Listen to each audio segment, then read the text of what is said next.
Hi to everyone coming in. We're just waiting a minute or so for a few more people to join, but welcome.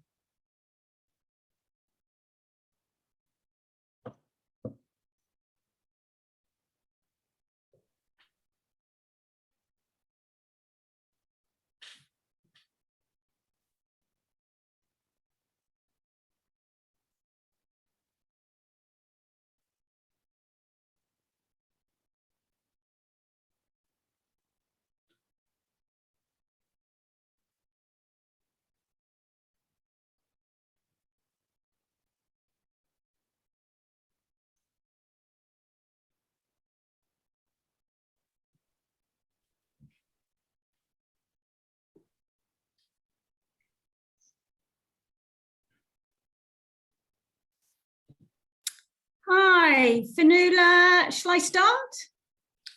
Yes, go ahead. Great. Well, welcome everybody. I'm Penelope Gibbs. I'm Director of Transform Justice. And this is an event to mark the publication and to discuss our new report on assaults against NHS workers and police. And we're looking at how enforcement of that offence sweeps people with mental health issues or who are neurodivergent into the criminal justice system. The report and this event are funded by the Barrow Cadbury Trust, and the report is published on our website, and there's a link in the chat. It's a webinar today, so I'm afraid we can't see all you lovely people, but we will be able to hear from you later when it's questions. So it's a webinar format. That means do chat in the chat, whatever you want to say in the chat. But if you've got a question for either an individual panelist or just in general, can you put it on the question tab, which is at the bottom of your screen under Q&A? And we're going to take questions in two sections, a few in the middle and a few later. And then we're also recording the event for those who aren't able to make it. So joining us, I'm delighted to say as guests, we've got Steve Hartshorn, who's quite new chair of the Police Federation. We've got Professor Eddie Kane, Director of the Centre for Health and Justice.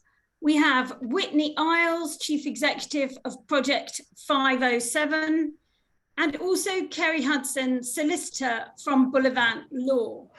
So my colleague Fionnuala Radcliffe is going to present some of the findings of the report. We'll send out the slides afterwards, but all the information is actually in the report. We'll get some reactions from the panel, followed by questions. Here's some more findings, more from the panel, and then we hope more questions at the end. So Fionnuala, over to you. Thanks, Penelope. Can you see my screen? Yes, great. Hi, everyone. Great to see you all. So I'm just going to do a couple of background slides first. So our research is focused on assaults and violence and abuse against police and NHS workers, but just a bit about assaults on emergency workers more broadly. So let me see if this is going to move us on first. There we go. So this chart just shows police recorded offences of assaults on emergency workers, and this is for the year to March 2021. And what we can see here is about 40,000 assaults on emergency workers were reported and recorded as a crime by the police in that year. And what we're also seeing is the vast majority were assaults on police, so 94%. And that small segment that you can see at the top are assaults on other sorts of emergency workers, which might be NHS workers, prison officers or firefighters. We don't have a further breakdown of that, but that's kind of where we are in terms of what was being reported to the police. And in terms of what's in court at the moment and how that's changed over time, these are prosecutions of assaults on emergency workers over time. Now that blue bit is the assault police offence, which was the old offence now being phased out and replaced and broadened with the assault emergency worker offence. And what we're seeing here is that since the introduction of that new offence in 2018, and the maximum sentence for assaulting an emergency worker has been hiked a couple of times since then as well, from 6 months imprisonment to a maximum sentence of 2 years imprisonment. Prosecutions have gone up by 50% since then. And what our research is looking at, particularly for assaults on police and NHS workers, is this increase in prosecutions and a kind of greater enthusiasm for harsher sanctions, is that going to reduce violence and abuse on police and NHS workers? And what we're starting with, I suppose, is that we don't think it is, and that there isn't evidence that harsher sanctions reduce abuse. So the claim from the government representative, so Lord Wolfson, on this issue that we can see here is that an increased maximum penalty will help protect public sector workers. And that is basically unfounded, as even the government's own impact assessment of the changes in legislation has said. So they've quoted evidence which shows that there isn't really any evidence that it's going to deter people from committing this crime, that the evidence for that happening is weak and mixed. And that's partly because many of these acts and violence and abuse towards emergency workers isn't premeditated. People aren't planning in advance to assault a police officer or an NHS worker. A lot of these cases are happening in the moment. So the idea that harsher sanctions would deter them doesn't really follow through. And so increased punishment, we don't think it's reducing abuse, and it's also having some unintended consequences, sweeping more people with mental health conditions or cognitive impairments or who are neurodivergent into the criminal justice system. Now, these groups are already overrepresented in the criminal justice system, depending on how you define it. One statistic was that about 40% of people in police custody have a mental health condition. And through our research, we believe that proportion is actually much higher for this particular offence of assaults on police officers and NHS workers because of how these incidents arise. And we'll come on to that a bit later. And that final quote from a defence lawyer just shows one such case. So one of the reasons that's a problem is that actually there's lots of evidence that people with mental health conditions or who are neurodivergent aren't currently being dealt with sensitively or appropriately by the criminal justice system. So the police can downgrade the seriousness of an assault if they believe the person was suffering from what they term as significant mental ill health at the time. But according to this recent inspection on mental health and criminal justice that I refer to here on the top left of the slide, is that police aren't equipped with the information to make this judgment. And not only that, but that they don't seek the views of professionals, health professionals in custody, for example, who might help make this decision. So liaison and diversion officers, few police officers were seeking advice from them, according to this inspection report. And Professor Kane, who's on our esteemed panel, also found that the police were reluctant to heed the advice of health professionals who might be saying, oh, in this particular case, we think mental health was a significant factor and you might be better diverting them to services or doing something else other than prosecuting them. Police are reluctant to do that because they're concerned that the buck stops with them if something goes wrong, if they do divert.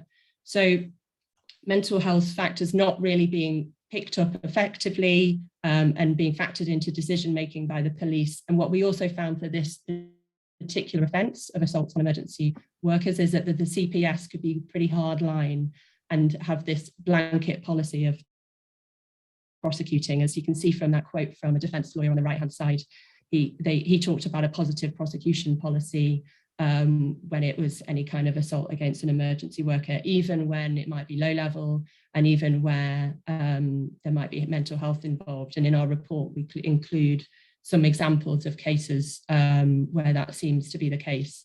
So more prosecution of these cases is looking like it's sweeping more people with mental health conditions or who are neurodivergent into the criminal justice system.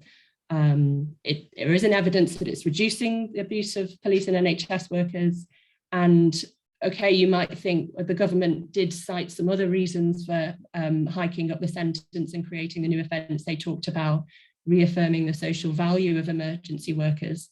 Now, we're very keen to do that and think that's an important thing to do, but that we believe there are much better methods for doing this. And we're going to talk a bit later about what some of those effective methods might be. But for now, I'll hand over to Penelope and our panel.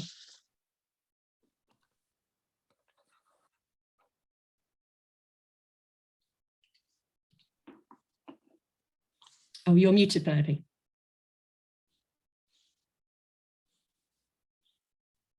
Oh, crucial to unmute, I think. Thanks very much, Fionnuala. I'm going to ask the panel some questions about that information and the report in general. Steve, just a starting point, police assaults, you know, I've never met a police officer who hasn't been assaulted or abused as part of their work. What's your personal experience of that? First off, thank you very much for the invitation to speak on this panel. It's a genuine pick as the new chair.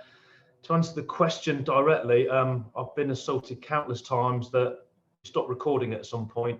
And if I go back to when I first started as a brand new police officer on the streets of East London in 1995, there was an ethos then that it's part of the job to be assaulted. I never accepted that it was wrong. As a public servant, you're there to try and uphold the law and to deal with people properly, safely and effectively.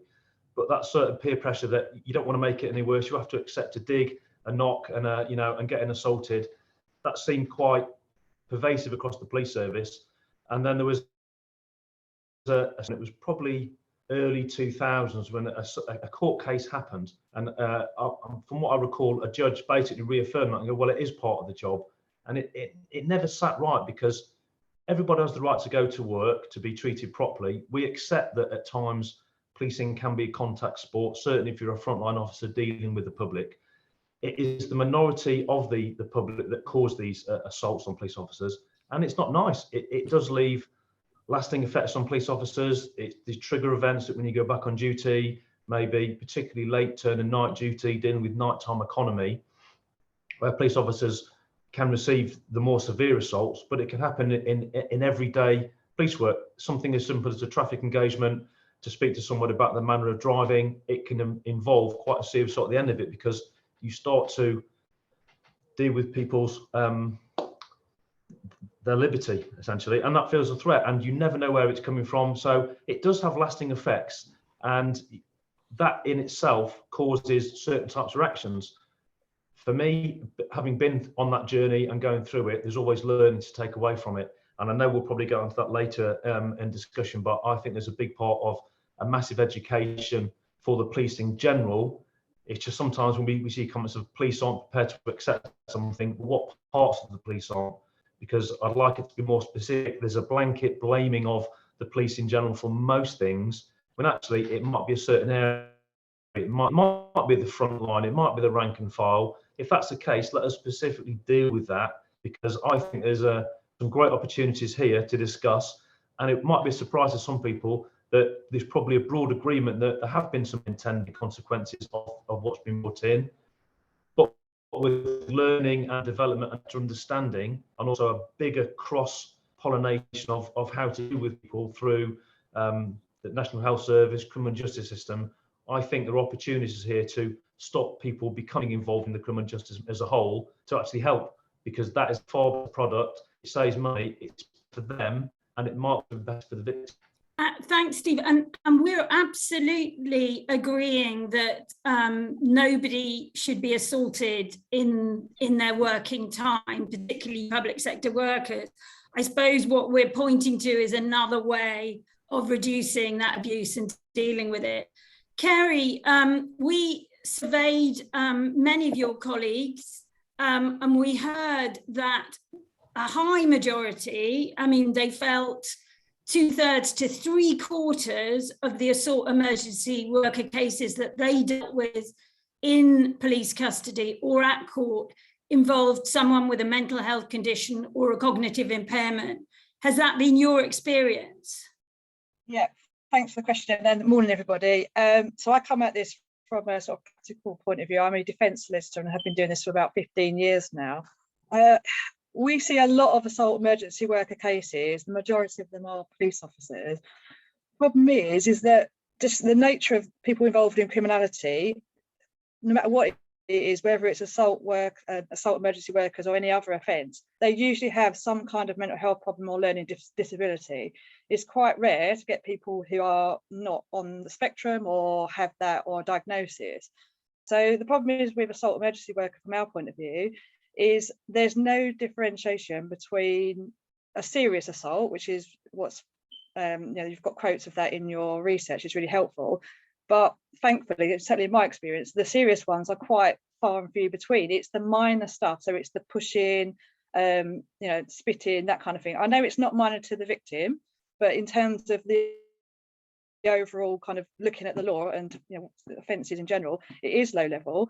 And from my point of view, by the time I'm seeing them at a police station or at court, it's too late. Something's gone wrong, because these are people that should be getting proper support from mental health services, and we know that it all comes down to funding.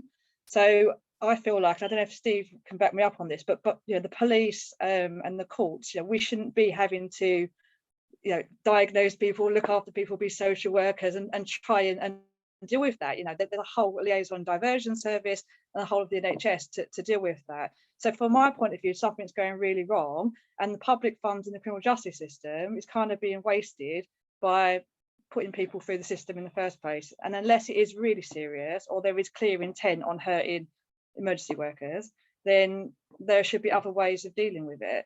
So it's a cost to the public purse that's unnecessary, and it should be dealt with in another part of the funding overall.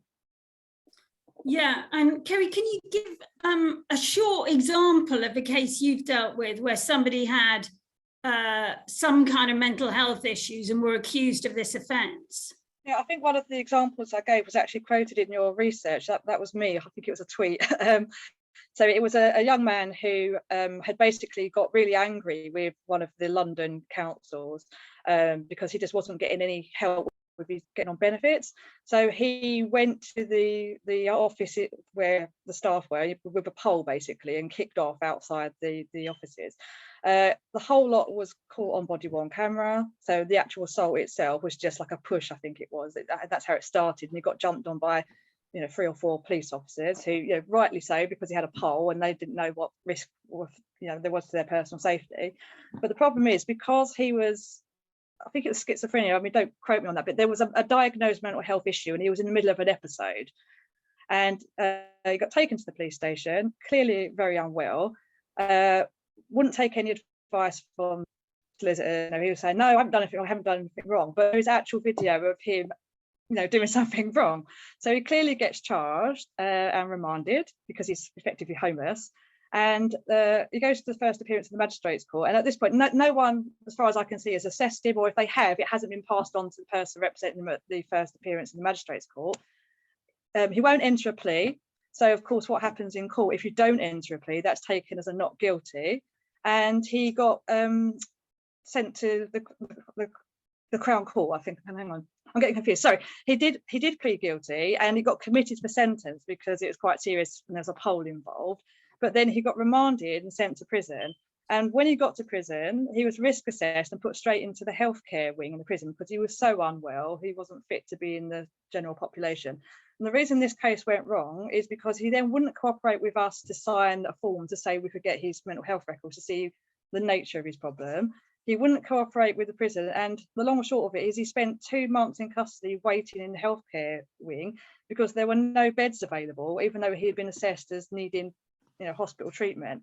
So this went backwards and forwards, and in the end he got just released, and he spent more time in custody than he would have done if he'd been the actual maximum for the sentence. He spent longer in total than he would have got if he was just able to be sentenced on the guilty plea at the start. So from my point of view, that was a somebody falling through the black hole in the middle where nobody wants to take responsibility. So there was a number of failings there. It's no criticism of the people involved, it's just the lack of bodies in the system, the lack of funding in the system. So it went wrong at the point where he was arrested and not diverted straight away, or seen by some kind of liaison service and assessed as having an episode. He was charged, which is probably the wrong decision, because they couldn't have taken into account properly his mental health. The information, if he was assessed at the police station, wasn't passed on to those representing him in court, and that is a general problem. We don't see custody records if we're court duty solicitors. And then when he went to prison and he was properly assessed by, presumably a consultant or somebody who was attached to that prison, then he wasn't able to go to the right place anyway. So prison is not the place to put somebody who's that mentally unwell, and they get trapped there longer than is necessary. But I hope that's a good example. I mean, it's an extreme example, but it's not a rare example. It happens a lot. That's just my personal experience. No, we have other examples in the report which are in line with that kind of thing. Whitney, you work to reduce violence in society, and you're also neurodivergent yourself. Do you think the current justice system is set up to deal with people with mental health problems or who are neurodivergent? I think we're getting better. I'm aware that there's some more actions and strategies going out into the prison estate this month in relation to neurodiversity, and there's a lot of work being done around there. But essentially, so many mental health conditions derive from a place of trauma and traumatic experiences, and the prison estate itself can be an extremely traumatic environment, and the same for those who are neurodiverse, right? So if you are autistic, for example, you may have a kind of a different way of sensory processing, or be processing more sensory stimuli than a neurotypical person. And you go into the prison estate and just the building, the smells, the lights, the amount of people, a lot of this can completely exacerbate your entire kind of internal system and your internal world. And we think about kind of what psychological trauma is, and it is the kind of overwhelming of our current coping mechanisms, and many of us will have different coping mechanisms in place, and many of us who have experienced childhood trauma, for example, would have created a lot of survival mechanisms within that. And many of the times when I see kind of assaults happen within the prison estate, or assaults within the community on a kind of frontline workers, a lot of it, you can see the symbology and the communication and the behavior. You can see the reenactment. You can see the playing out of kind of previous experiences and how the power dynamics play into a lot of this. And I think that, dealing with trauma, dealing with mental health conditions, dealing with neurodiversity and all the other things that frontline workers are kind of having to deal with on a day-to-day basis, these are complex. They take a lot of thinking space, and you need a lot of thinking space kind of physically as well as internally in order to be able to deal and work through and understand what's going on in a lot of kind of very individualized cases. And unfortunately, we don't have enough resources in relation to our frontline workers, whether that's enough people, whether that's enough resource kind of being put into them so they can create that thinking space in order to kind of do the more complex work. And then we've also got a lot of frontline workers that are extremely traumatized because of the assaults, because of the work that they're doing, because of the moral injury. So I think actually what we do a lot of the time, and I don't think it's intentional, but we create environments where everyone is surviving and no one's really getting the time to heal from or to work through the complexities that are around that. So to answer your question, I don't think prisons are supporting and helping people that have mental health conditions, that are neurodiverse, that have acquired brain injury, and those that are kind of have the co-occurring, those that are autistic, ADHD, and have PTSD. And this takes a lot of thinking space to really be able to hold these people in mind and do the healing work and the processing. And we just don't have the resources to do that right now. Eddie, there's a lot of evidence, as Whitney has described, as Kerry's example of describes, of mental health not well dealt with by the criminal justice system. what would improve how the problems were actually identified by, say, police and factored into their decision making? Yeah, I mean, there are lots of sort of simple answers to it, but very difficult to deliver. I mean, one thing, particularly for policing, and I've worked in secure environments for a long time in the front line and also managing them. But I think one of the things that's really critical is training and the opportunity for people to be trained. So this is not to make, for example, police officers working, on the front line in response teams or people working in custody suites into psychologists or psychiatric nurses or psychiatrists, but it's to give some people some basic confidence about identifying a mental health issue that somebody's got, and whether the best way of dealing with them is to sort of push it through the system into charge and court, which will inevitably end up with a bad outcome. Whichever way it goes, it will not be a good outcome. And there's loads of evidence to back that up. I think the space to actually give police confidence in using resources like liaison diversion. So the quote that was from me on the earlier slides that Fiona put up, I mean, that came from not in any way a critique of the police that we talked to, and that was a big study. This was more about police officers saying, it's all very well a psychiatric nurse in the control room or in a liaison diversion team in custody telling me that there's no problem with this individual. We've looked at the records, we've spoken to them, everything will be fine if you divert them, let them go, whatever, or just refer them back to the community mental health team or the psychiatrist. But it's not their badge number on that case. So when something goes wrong, it's the police officer who inevitably ends up in difficulties being investigated. And again, loads of examples of that. To me, the whole thing comes down to something fairly practical. And I've had the same thing when I've worked in prisons, is do we want to develop a system that actually benefits everybody involved in it? So this is not a sort of it's an awful thing to say, but it's not a bleeding heart view of the world. This is about saying, do we want to manage these situations better than we currently do? Do we want to make things safer for police and NHS workers, but also more sensitive and beneficial to people who are experiencing mental health problems when they're in touch with the criminal justice system or the NHS? Or do we just want to carry on doing what we're doing at the moment, which is sort of a polarizing position? We know that what is currently being done doesn't work. And manifestly, it doesn't work. You just need to look at Fiona's graph. So why carry on doing it? Why do we persist in doing what doesn't work? There are issues of resources. There are all of those sorts of things around that. But often there is sort of an easy way of saying we can't do anything about it because it's going to cost too much. People won't accept it. People won't do the training. We haven't got time. We haven't got this. We haven't got that. At some point in time, we just need to come up with a practical solution to some of these things. And the practical solutions are there. The evidence is there to deliver those practical solutions.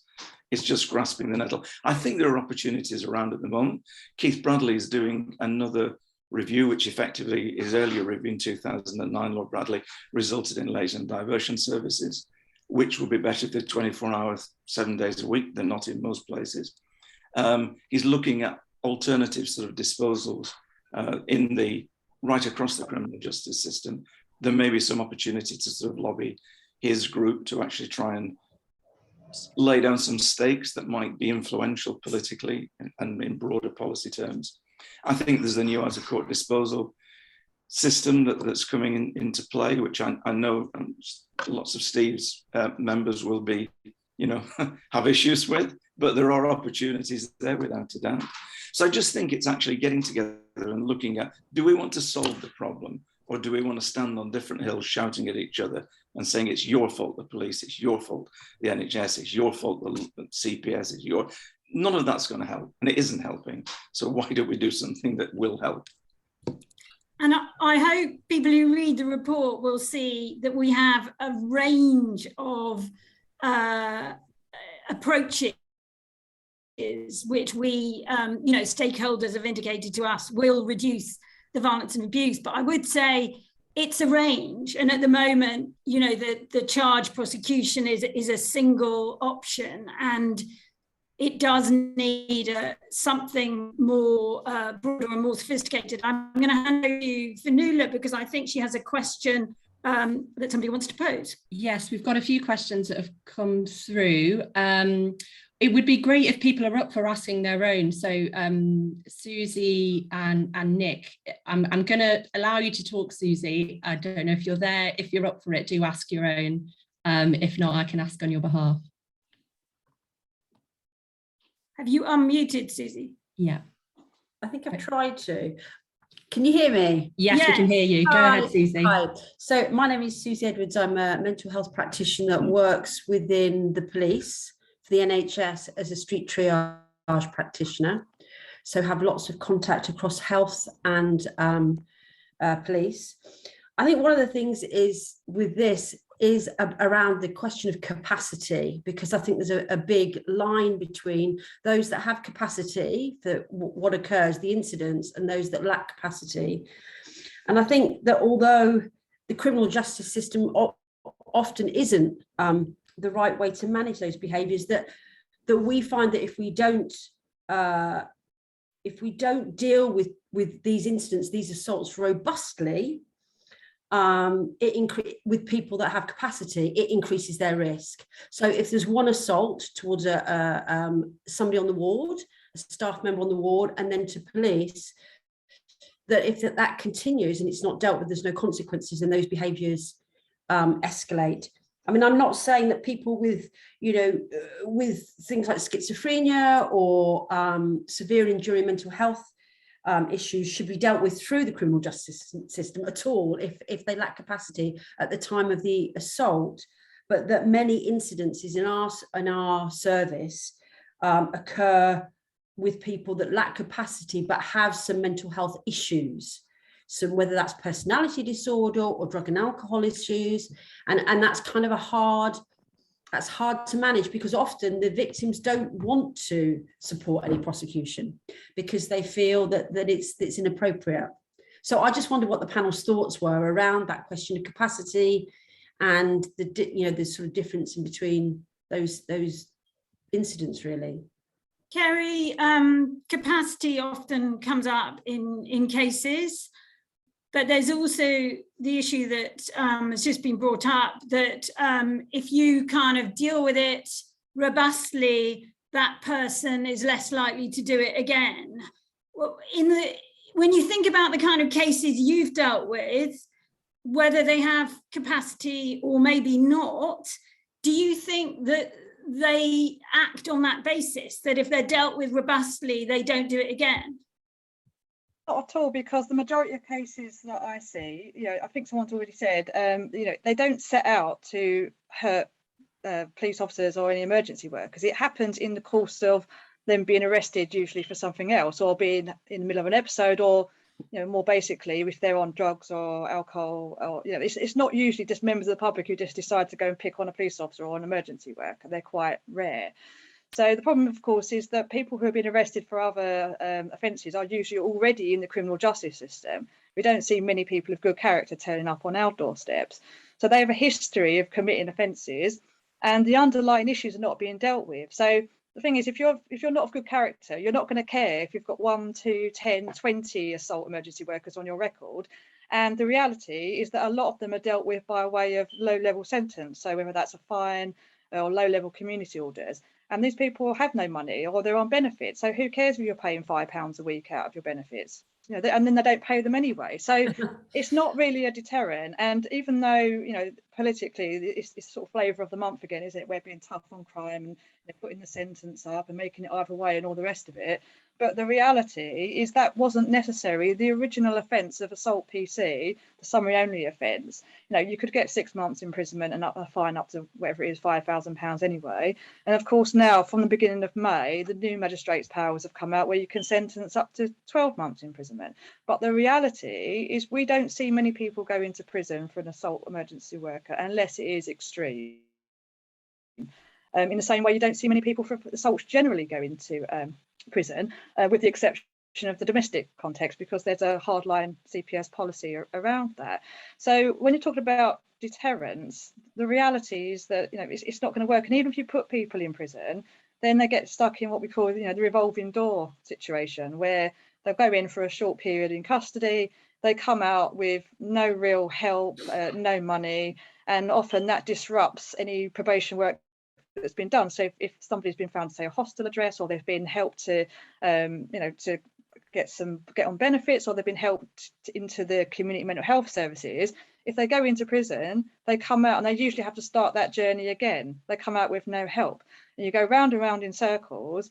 And then, of course, the magistrates, they see it as escalation, but they only escalate into more fines, more short bursts in prison, and round we go. And these people fall between the gaps because they're not going to prison long enough to get any real help from probation.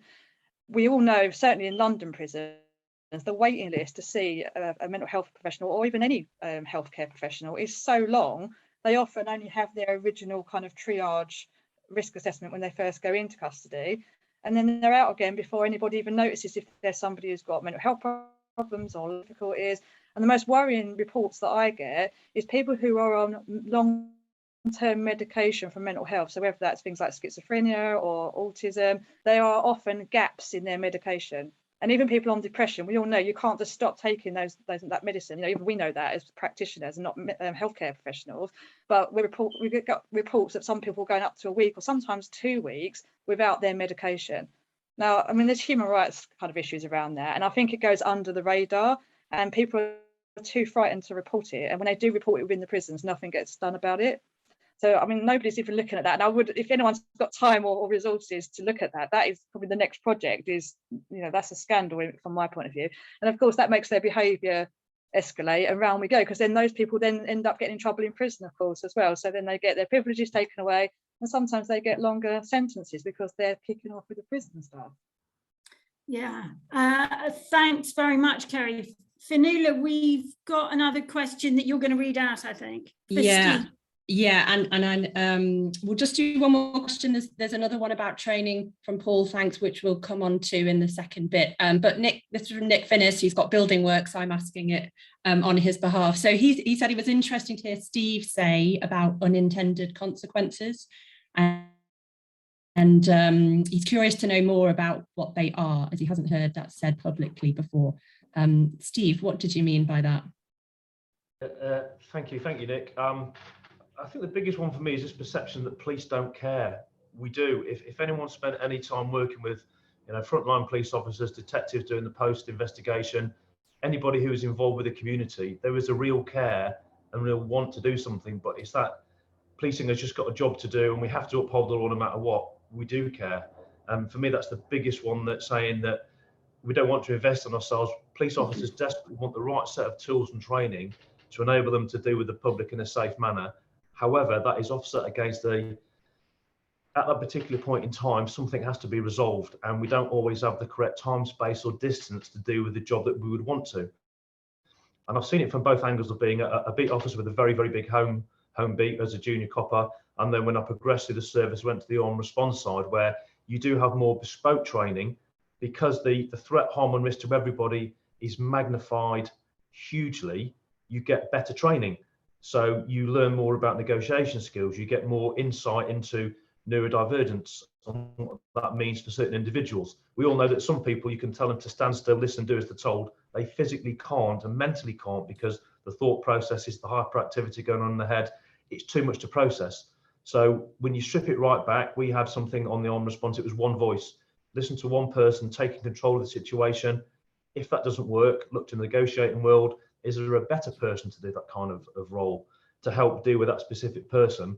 So getting it back to answer the next question, that's just one of the perceptions. The issues around unintended consequences. The other one is that automatic blanket policy of we must do this because of that. Someone's been assaulted, they must be put into the system. Again, that probably wasn't thought about, if I'm honest, correctly in terms of people who are neurodiverse.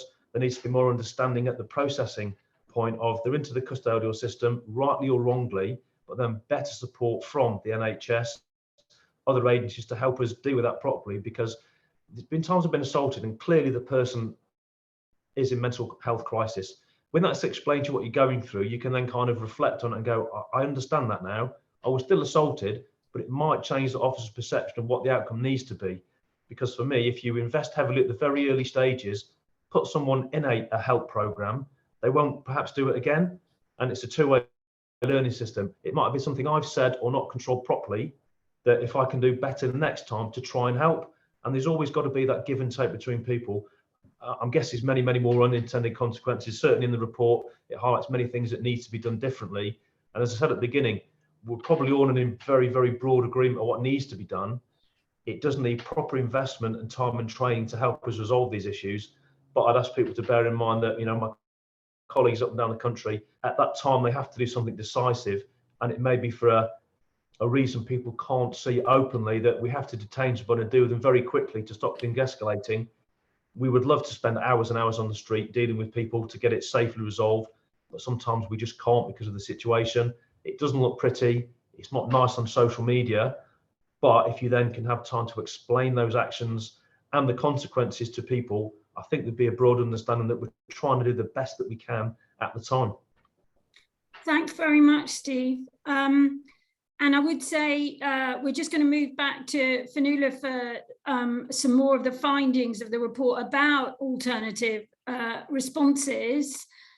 Do put more questions out there, because we've got a little bit of time at the end for people to ask more questions. So I'll hand over back to Fionnuala.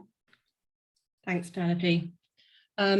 So how can we reduce the harm caused by violence and abuse of police and NHS workers, besides prosecution and harsher criminal justice sanctions? So we've got, from our research, we've come up with a few avenues that look promising. Firstly, there's the employer's response when incidents do happen. So we asked police and NHS workers whether they felt the most recent incident of violence or abuse towards them was appropriately resolved. And what we found was a range of satisfaction in how incidents were handled. So as you can see from this chart, we've split it into responses from general NHS workers, from police, and from staff at Broadmoor, which is the NHS Forensic Hospital.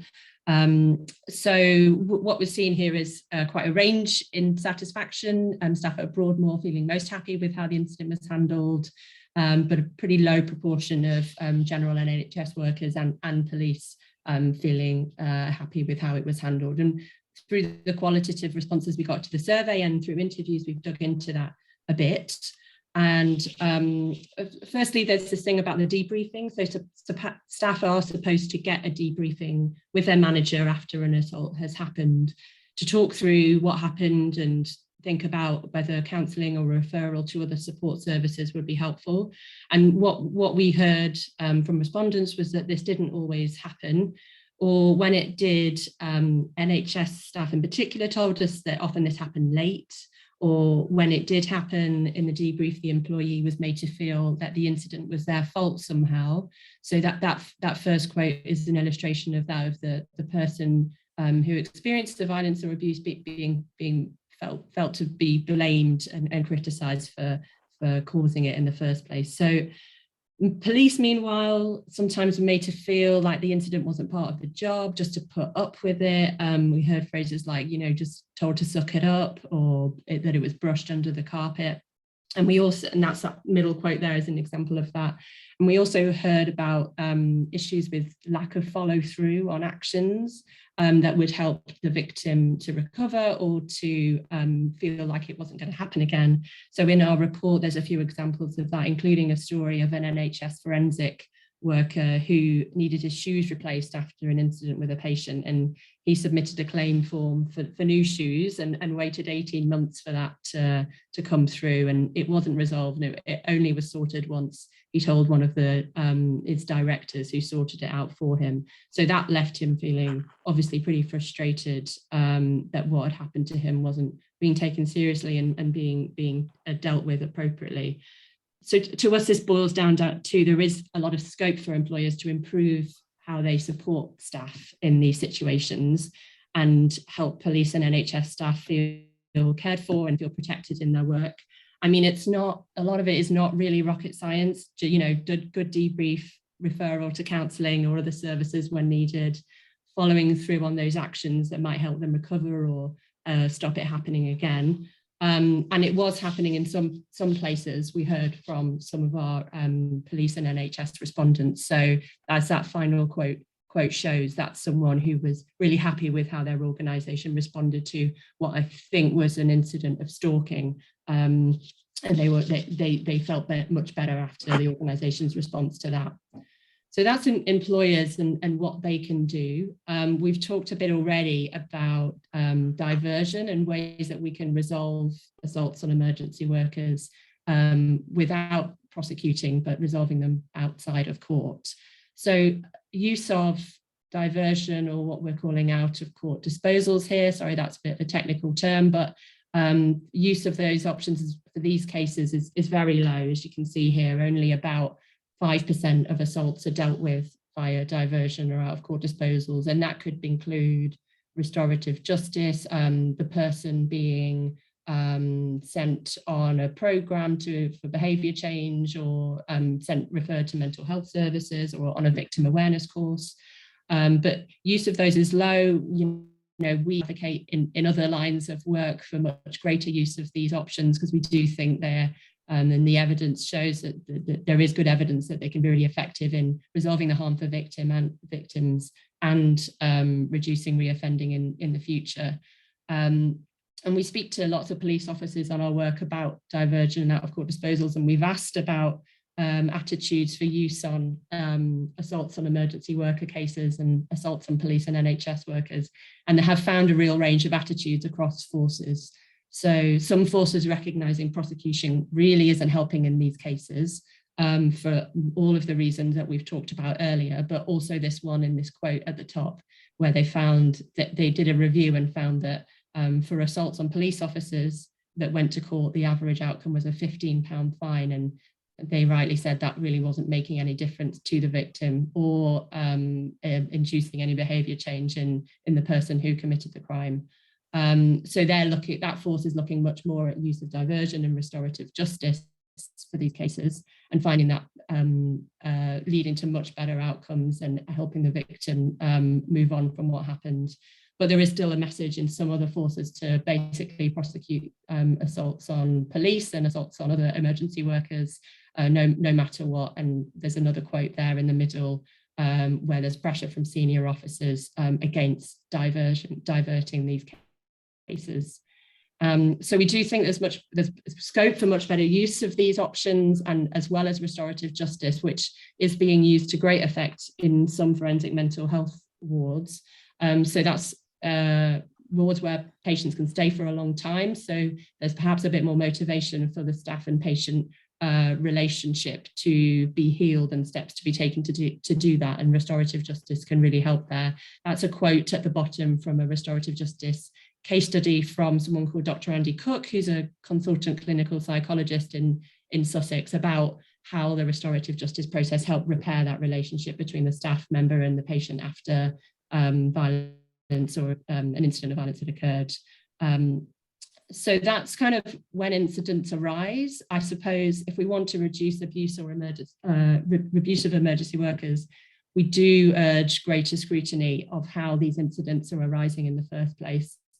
And in our research, we came across many cases where, and we've heard about some already, where the police or, for example, the ambulance worker has been called out to deal with something that they don't know, or that they're not able to recognise that the person was neurodivergent or had a mental health condition, and that the way they interacted with them, for example, touching them physically without warning, escalated the situation, and that person's ended up lashing out, and then they end up in court facing a charge of assaulting an emergency worker.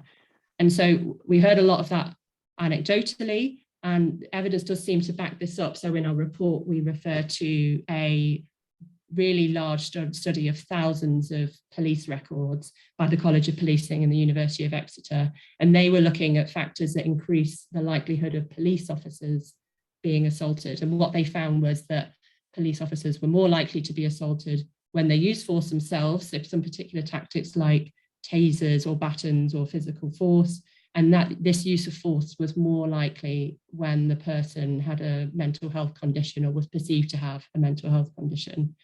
And a review of police officer safety conducted last year also recognised that poor communication and conflict management on the part of the police can exacerbate the risk of the assault. And we've heard some similar cases and include them in our report involving ambulance workers and NHS ward staff as well.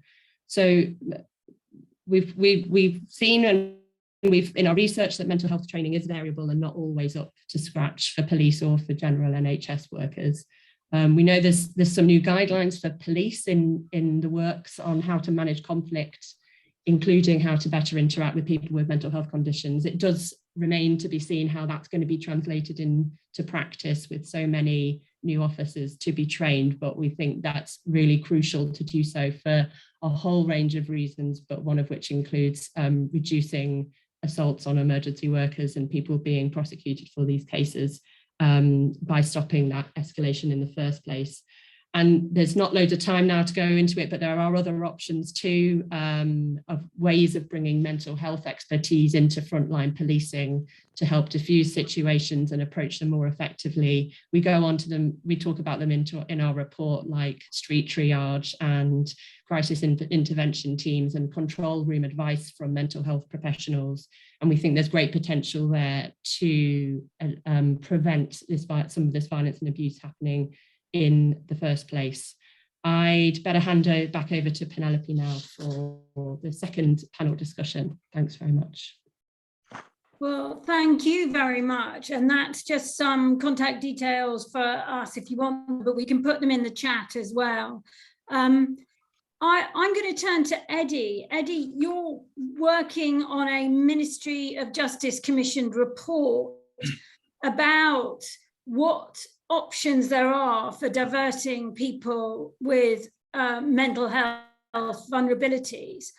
What's stopping us making better use of diversion for assaults on emergency workers in these kind of cases? Sure, okay. I think there are a number of things at the moment. So I think there's the obvious one that's often repeated, and there is definitely some truth in it. There's a lack of resources available to actually divert people to. But surely it costs a lot of money. I absolutely agree with you. I mean, we've made the case in numerous published papers and reports to government that have been commissioned by government, demonstrating that actually investing in diversion both reduces reoffending dramatically, I mean, really dramatically, and it also benefits individuals themselves. It benefits services overall, and it saves significant amounts of money. The issue often is that that money then doesn't actually get reinvested in developing services. It's just taken as, and was hit, for example, during austerity, things like that. So a lot of these improvements were actually just swept up as savings. So there's that issue, but there is a resource constraint, without a doubt, both in terms of people to fund alternative ways of giving people an opportunity to be diverted. I think the other thing that's I can't really say yet what's coming out of this research, but suffice it to say, I think that a lot of forces don't have available to them around out-of-court disposals credible diversionary options. So this is not necessarily people going into specific mental health services like community mental health teams or into some sort of treatment program, but just diversionary opportunities for people, for example, who are substance misuse dependent, who have nowhere to live, who have no income, have no social networks. They don't really have many options available to them. There are relatively few options that are being used at the moment that have got a strong evidence base to underpin them. That's not to say that some of them might be beneficial. The reality is I think certainly talking to a lot of police officers, as we have been doing in all forces in England and Wales, that there is a sort of a lack of faith in some of the options that are available to them. So that as well as all the difficulties and the potential bureaucracy that a response officer might have and a custody sergeant might have in actually finding something and then monitoring compliance and then seeing whether it's effective, etc. They just don't have a lot of faith in some of the options that are available. And that's portrayed in some genuinely saying, I can't see how this is going to benefit an individual. I can't see how this is going to work, which is sort of a more altruistic view, through to people who are just saying, well, I think we should just be charging and we shouldn't be bothering with these sorts of things like out-of-court disposal. And you have a whole spectrum of things in between. So I think you have resources. I think there's the evidence base around the interventions. Those that do have a decent evidence base seem to have a significant impact, and they're used a lot. by the forces who are allowed to use them. So one that I would mention, and some people might be critical of it, would be CARA, which is a domestic abuse program, but only certain forces are allowed to use it. So there are things like that. There are there's resources, there's availability of services, there's the credibility of services, there's the motivation of people to use them. So I think all of those are around. But fundamentally, the main things I think hinge around resources and the willingness of people to use those resources and the willingness of people to fund those resources. So in the out of court disposal stuff, and it's fascinating. We've identified every single program that's used by every single police force in the UK. Many of them depend on very unstable funding bases. So the sustainability, even if they were working and police forces were able to use them and were using them, we've seen ones that are literally withdrawn partway through the program. When people are actually on the program, the funding disappears. So there are all of those sorts of things. It needs a good evidence base, it needs sustainability, it needs proper funding, and it needs proper training for people who are going to use and make the decisions about who is going to be offered these sorts of conditional out-of-court disposals. All of those things, and all of those things will come out in our report, and hopefully all of those things will be taken notice of. But I've written a few government reports in the past. Steve, and I hope our report will be taken notice of as well. Steve, we've heard from the stats, we've seen from the stats that there is very low usage of out-of-court disposals for the offence of assault emergency worker. And we heard from some police officers that chief constables don't support the use of diversion for this particular offence. Does this send the wrong message about how effective diversion and restorative justice can resolve the harm for victims? I think potentially it can. Quite a long time ago, I was involved at some of the early meetings with the out-of-court disposals and what that meant. And I had to go on a learning process because it hadn't been part of my world for a long time. And my initial feedback from the people that I represent, the rank and file, was that they wanted automatic charging. And then I sort of looked at it a bit deeper and thought, right, what happens because of those consequences if someone is caught up in the system and there's a perception by the police officers dealing with that person at the time that they've committed that assault police or assault NHS.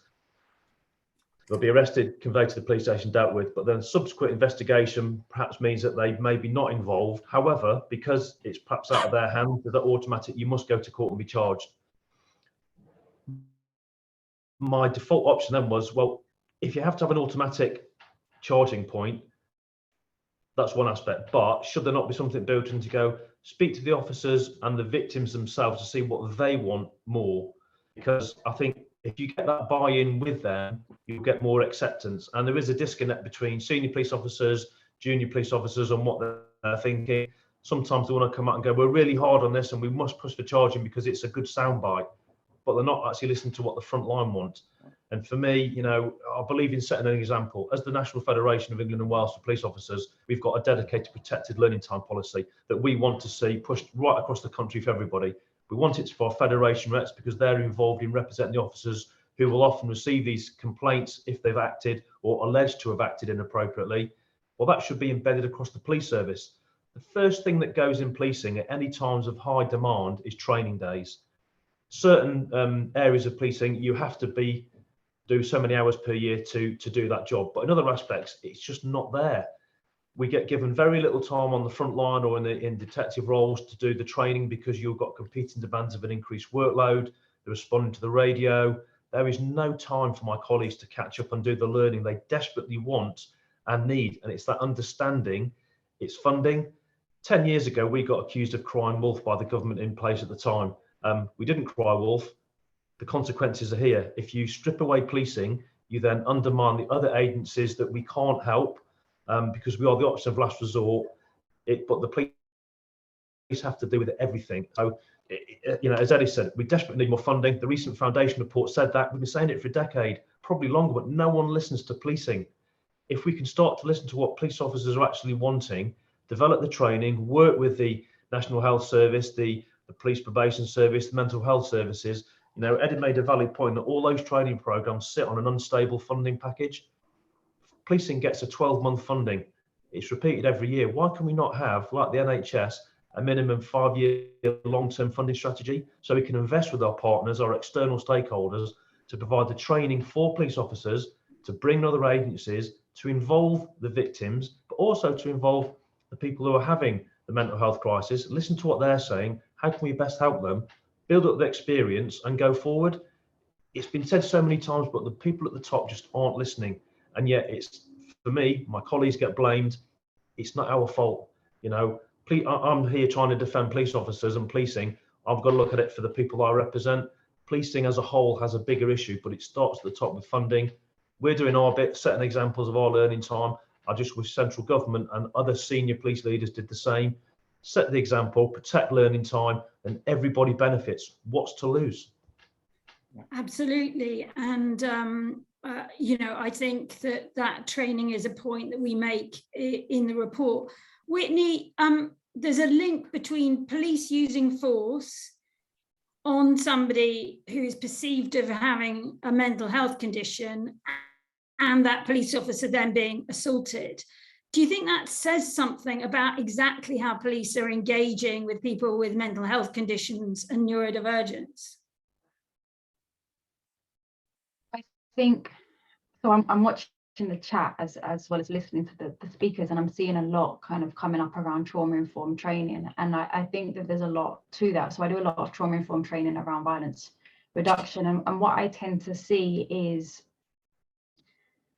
within the interactions a lot of the time, because we have to remember that the police as an institution and what the police represent is a power dynamic, and that power dynamic can be symbolic in many different ways to many different people.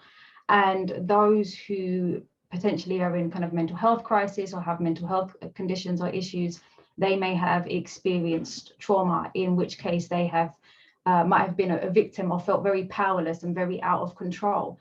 And the thing about kind of trauma, it's not just kind of within the mind, it's also within the body.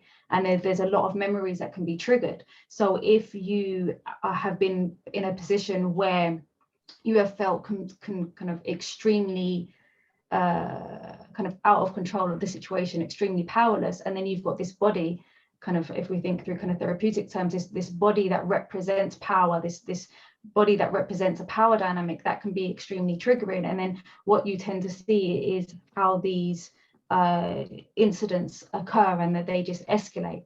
And I think a lot of the time we think that, you know, individuals, when we, you know, that get to the point of assault, we think that they're going from like a 0 to 100. And a lot of the time they're already operating on like this 80%. So they're already in a sympathetic nervous system kind of position. They're already in a place of hypervigilance. They're already in this kind of survival mechanism. So the smallest of triggers can create a very violent and very kind of expressive reaction in that. And I think if we don't have the training to understand that, and the training to kind of what Steve was saying around kind of the de-escalation, you know, many a times I see the assaults and you can see them occurring about 2 or 3 minutes before they're about to occur, and you can see the different points that kind of maybe an officer or a frontline worker hasn't noticed is happening and hasn't noticed it's been triggered, or they might be getting triggered in the same way, because we're still dealing with kind of human beings at the same time.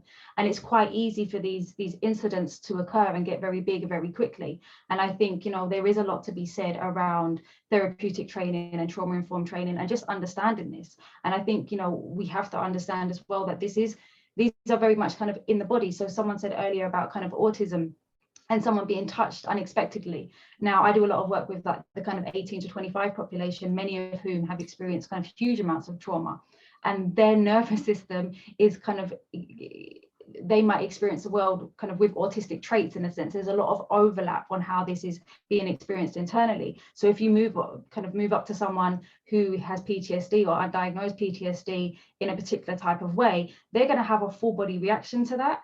And then the person who's on the receiving end is going to have a reaction to that, because you potentially go into like this kind of fear-based reaction, which is pretty much a recipe for a disaster. And I've seen it happen over and over again. So I think there's a lot of kind of space for training. And just to kind of reiterate on what some of the others have said, especially Steve, I do think that kind of our real senior leadership in this country can be very lazy with the way that they are making kind of huge systemic changes. And kind of I spoke to ministers, or kind of the minister's advisors and people around them, when we were looking and doing the consultations on some of the new sentencing. And a lot of this was based on ministers' opinions rather than an actual evidence base. And I think that we need to start putting kind of pressure on our leadership to say, look, this is what's working. This is what your police officers are saying. This is what your NHS workers are saying. This is what your researchers are saying. This is what the evidence base is.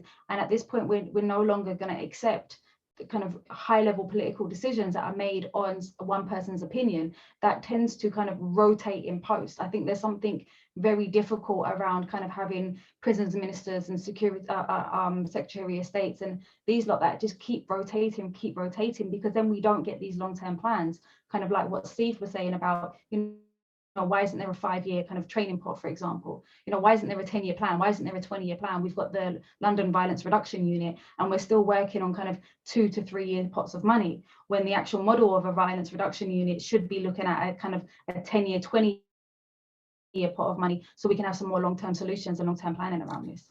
Kerry, I mean, lawyers told us about a lot of incidents where there seemed to be a sort of trigger effect, partly because the person, the police officer or whoever who approached the mentally ill person did it in a way that, you know, perhaps lacked sensitivity and training. Is that something you've seen?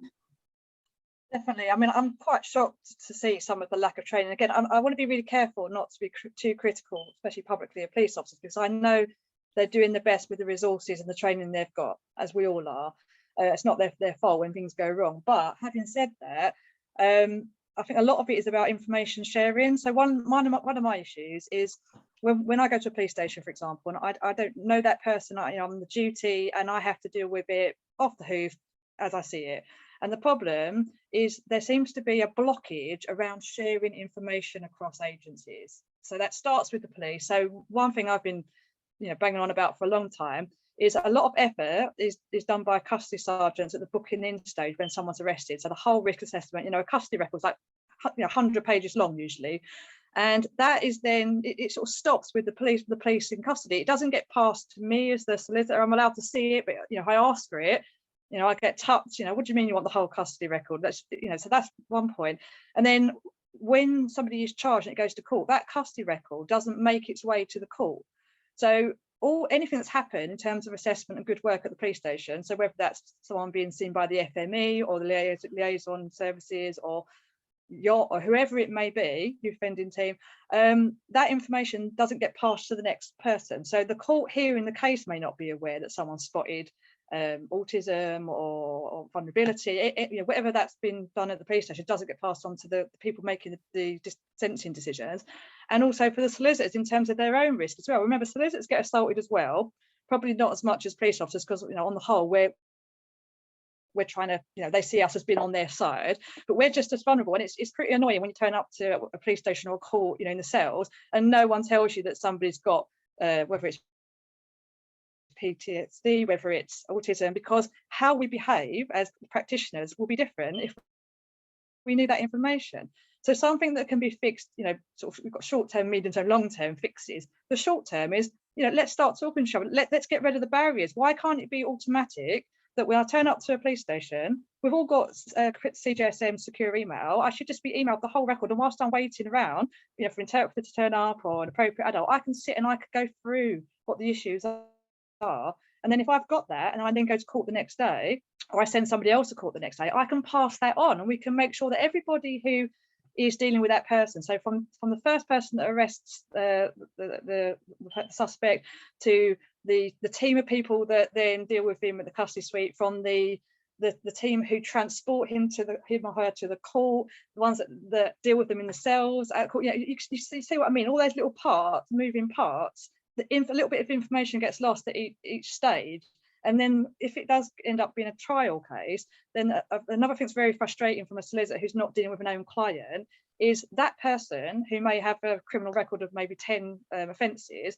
It's very difficult for me to see if that person's been assessed before. So solicitor 1 5 years ago might have, you know, spent hundreds of pounds on public funds to get a psychological report, a psychiatric report, a forensic one, I mean, in terms of the criminal justice system side of it. And then that never gets passed on to me. And then to get that is really difficult, because then you have to get assigned authority, and then you have to wait 28 days, to get the stuff. And it just seems there's a lot of information that's really, really difficult to get by everybody who's already under pressure and underfunded to do the job. Why isn't there, in 2022, when everything is online and we've all got IT, why is there not an easy way to go, right, this is Mr. X, so the solicitor that's dealing is going to need to know, what happened with GP, what's happened with NHS, whether yacht's been involved, whether liaison's been involved, and there should be like an ongoing summary that follows that person. And then if you're an instructed solicitor, with assigned legal aid, it should be automatic that I need to see that. Why am I then finding barriers where, we've not got you on file to have this information? I've literally got to represent this person in court. Why would you not give me the information? And if it's a problem with it not being a direct consent, then the easy fix is just at the custody stage, where you're doing the risk assessment, you ask them if they want a solicitor, yes or no, give them their rights and entitlements. Why can't you ask, do you want your solicitor to have access to your FME/nurse/liaison diversion records? Yes, no, yes, tick, and then I'm entitled to it. It just gets rid of a lot of red tape that there seems to be unnecessary, and a lot of people as well in the system tend to understand their duties under GDPR and data protection. A number of times I've been told, data protection, you can't have this information, when I'm literally the instructed advocate or solicitor with a legal aid order that's given permission for me to have that information about my client. But I think if we deal with the small stuff first, we all want to fix the bigger picture, but that's a long-term plan. But there are small things that we can all do to start at the beginning, and just make sure we all start on the same page, rather than us not knowing about individual people. Good point, Kerry. We're running out of time, but Fionnuala's got a couple of questions and she's going to address them to particular people on the panel. But if you could keep your answers short, that'd be great. Yes, thanks. So we had a question earlier on from Paul. Sorry, we're just going to ask on behalf now for time, but this is for Eddie, who was talking. So you made a good point earlier, Eddie, on training. Paul says, what's recommended for police staff, including roles of the PCSO or the detention officer, or in fact any staff member facing the public in their role in terms of training? I think the quick answer to that would be, if it's around mental health, then actually expert by experience training. So actually using people who are available to give a real experience of what it's like to be in the circumstances of people that they are dealing with. At the moment, a lot of mental health training, not a lot of the majority of mental health training for police is done online. It doesn't really offer a huge amount, and it doesn't really require police officers to look at it with any sort of depth of intensity and understand it, but it also doesn't offer them very much either. So I think if I was a police officer, I would have the same attitude that many that we've interviewed have got. So I think just having proper, and I think just last point on it, it's not just a one-off. You can't just train people once at the beginning of their career and expect that nothing will change during the whole of the process and their experiences. It needs to be done regularly. And Steve's point on protected learning time is so fundamental. And I just think that's something that we should all be really getting behind, because it is absolutely critical. It's no point in blaming people that they aren't doing things if we aren't giving them the tools to do things properly. Fionnuala? Thanks, Eddie. Yeah, and one more for Steve, if we can fit it in. So this was from an anonymous attendee, but it brings us back round, I suppose, to these cases and what's being brought to court for prosecution for assaults on emergency workers.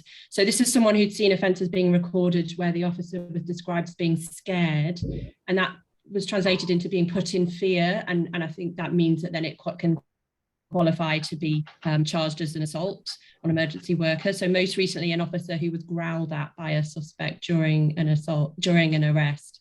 So this person's trying to understand what's happening here. Is it officers thinking that being scared is unacceptable and chargeable and prosecutable, or is it more procedural, like due to Home Office counting rules, and then the CGS kicked in? A broad question: have others seen this happening? Has the "it's not part of the job" gone too far? Maybe. Steve, do you want to respond to that? Good question. You go back to what I said earlier. Back in the day, so to speak, you never put down you were scared, you feared for your safety, because it was seen as being as a police officer, you couldn't be scared, you couldn't be impacted by that threat of being assaulted, or someone having if someone is physically huge and they growl at you, if you're quite small and naturally timid, it impacts on you, it can make you scared. I would hope if someone has used a headline of "I was scared," they would elaborate on that and expand to go exactly why they were scared. Use the impact factors, height, size, weight, what was that person physically doing, what were they saying, how were they acting. Give it some environmental context so that someone else can read that and really live that experience to help understand, because police officers are human beings. We do get scared. I've been frightened so many times on duty, it's unbelievable, because 1, for your own safety, 2, for your colleagues, 3, for the person you're dealing with, and everybody wants to go home safely. So I don't think it's not part of the job gone too far. I think perhaps sometimes people have been guilty of putting a headline and thinking that's sufficient. It needs to be increased more, but I need to see more understanding of what people are actually saying to give a more qualified answer. I don't think it's part of the Home Office county rules, if I'm honest, but again, more context will be helpful. I agree. And what I would say is we agree that nobody should be scared in their job or be a punch bag. And I think we're all, I'm drawing this to an end, we were all agreed that we want to reduce the fear, the violence, the abuse, but that in some circumstances, the formal criminal justice system doesn't achieve what we all want to achieve. And I think that everybody's been brilliant at talking that through. So I'd say thank you very much to everybody who's come. Eddie, Whitney, Kerry and Steve. Great conversation. We've recorded it. To anybody who you want to pass it on to, we'll give you details of that.